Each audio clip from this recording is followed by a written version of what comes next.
I'm a nurse. Last night, I saw something strange on the ER's security camera. I was sitting at the nurse's station, reading trashy tabloids and drinking coffee when Olga, the other nurse on duty, poked my arm. "The little girl escaped," she said with a giggle. "What?" She pointed to the security camera feed. Little Madeline was standing in the hallway, her image grainy and pixelated. We'd admitted Madeline at 8:23 p.m. A little girl, no more than 6. Her face covered in blood. She'd taken a nasty fall down the stairs. Dr. Thompson was worried she might develop a subdural hematoma, so we were keeping her for overnight watch. No, she shouldn't be up. I paused, leaning towards the monitor. And where'd she get those clothes? She wasn't wearing the hospital gown we'd put her to bed in. No, she was wearing a black dress, white stockings, and shiny black shoes.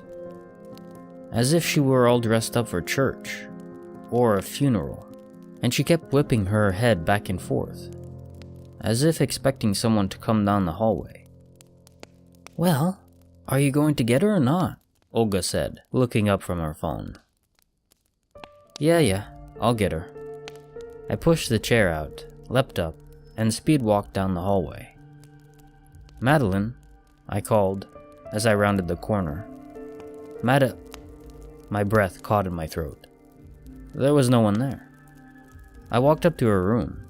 "Madeline?" I called, poking my head in. She was sleeping peacefully, in bed, in her hospital gown, with her IV still attached. Weird. I walked back to the nurse's station. I couldn't help feeling a bit unsettled. I know kids sometimes do freaky shit, but there's no way a 6-year-old could reattach an IV. I plopped back down at the nurse's station. Olga raised her eyebrows at me. "You found her?" "Yeah, she's sleeping in her room." I leaned towards her and lowered my voice. This is going to sound really weird, but I don't think she ever got out of bed. "Oh, spooky," she said with a grin. "Maybe she's possessed by that slime thing you wouldn't shut up about last week." Back to texting. I narrowed my eyes at her. That's not something to joke about. "Oh, really? What are you gonna do? Murder me?" She held up her hands in front of her. "I'm so scared." I rolled my eyes and turned back to reading about the half-mermaid that apparently washed up on the shores of Lake Erie. I can't believe people actually believe this stuff, I thought. It was 3:40 a.m. when it happened again. I happened to look up at the hallway, and the security monitor caught my eye. Madeline was standing just outside her door, in her dress and stockings. Except she looked scared this time. "Look, it's Madeline again," I said, poking Olga. As I said it, one of the lights flickered out at the far end of the hallway. The video feed grew darker. Olga looked up from her texting. Who was she even texting after 3 a.m.? And followed my gaze. "Oh, it's a little demon girl again." I narrowed my eyes at her. "If you think this is so funny, you go check on her." Her eyes widened a bit. Okay." She slowly got up, taking as long as humanly possible. Then she disappeared down the hallway. I turned back to the video feed. Another light had gone out at the end of the hall. The video was darker and grainier now, but I could still make out Madeline's little form standing in front of the room, barely more than a silhouette. Click. Another light went out. Then another, and another. The hallway was quickly engulfed in darkness, until the only light on was the one above Madeline's door. Well, crap. I muttered to myself. We're going to need an electrician. I drank the last dregs of my iced coffee. When I put the cup down, I saw it. My blood ran cold. It was a shadow. A grainy, pixelated silhouette, roiling and shifting in the darkness. At first I thought it was Olga, coming from the other end of the hall. It wasn't. It was too tall, stretching from the ceiling to the floor. Too thin. No offense, Olga. I leaned into the monitor. What the hell? The shadow got larger, darker. It slowly bled out of the darkness and into the light of the hall, right next to Madeline. It was so dark and subtle. I thought it might just be a trick of the camera, some error of the low light.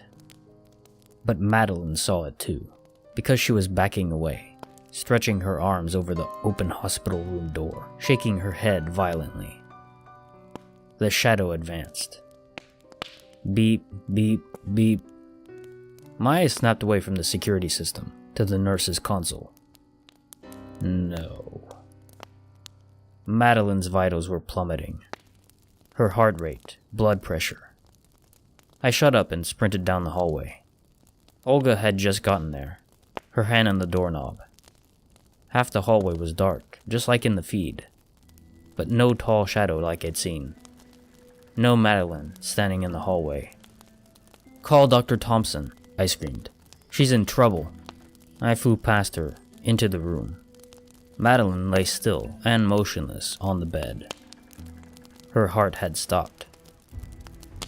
I ran over, started CPR. Come on, I screamed, internally. Please don't take her from us, please. Blip, blip, blip. Her heartbeat returned, just as Dr. Thompson rushed in.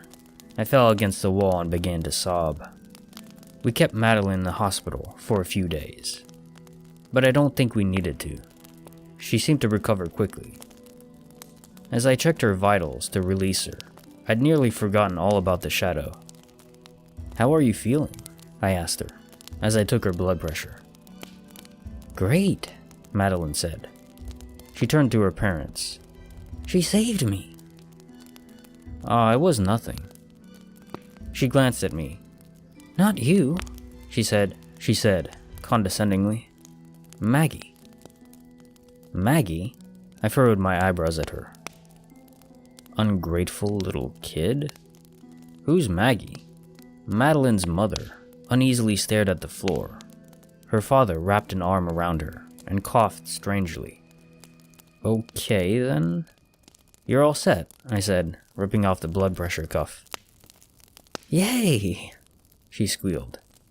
She grabbed her mom's hand, and the two of them walked into the hallway. But the father stayed behind. Thank you so much for everything, he said, with a smile. As I understand it, you saved Madeline's life. No, that was Maggie, I said, rolling my eyes. He coughed again strangely. The curiosity bit into me. Completely overstepping my bounds as a nurse, I asked, Who's Maggie? Her imaginary friend? Sort of. When my wife was pregnant with Madeline, she was actually pregnant with twins. My heart stopped. Identical twins. But one of them passed away in the womb, he continued. We told Madeline, since we don't believe in keeping secrets, but it appears we made a mistake. Little Madeline has an overactive imagination. Always talks about Maggie, as if she's actually with us. He coughed again strangely, and I realized it was to stop an impending sob. He reached out to shake my hand. Thank you so much again. He turned and followed his family down the hallway. But all I could think about was a little girl who looked exactly like Madeline, standing outside her door, protecting her. If you're having a pleasant experience, be sure to subscribe and like the video. It'll help me to grow and reach a larger audience. Thank you.